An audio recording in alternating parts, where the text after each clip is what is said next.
Желаю вам доброго дня! С вами словарь жестов. Как читать мысли без слов? Психоанатомический словарь. Изучаем каждую часть тела и ее психические характеристики, чтобы расшифровывать определенную последовательность жестов и их корреляцию. Бока. Тщеславие. Любящие меня пусть следуют за мной. И одной только тени суждено слепо подражать ему. Тщеславие ничтожно, а гордыня смертный грех. Первое подается лучше, чем продается. Оно находится в полном распоряжении любого прохожего.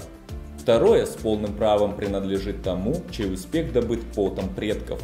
Впрочем, плоды этого успеха будут испорчены тленом гордыни. Согласно общепринятому выражению, тщеславный человек всегда хлопает себя по бокам. Если вы увидите людей, которые много внимания уделяют бокам, вы уже знаете, что это может значить. Поставьте лайк, вместе с нами вы узнаете значение всех частей тела, которые задействованы в различных жестах. Завтра расскажу про большие пальцы рук и что они символизируют. Подпишитесь на канал, чтобы получать новые жесты каждое утро и лучше понимать людей. Всех благ, дорогой зритель, обретем суперспособность!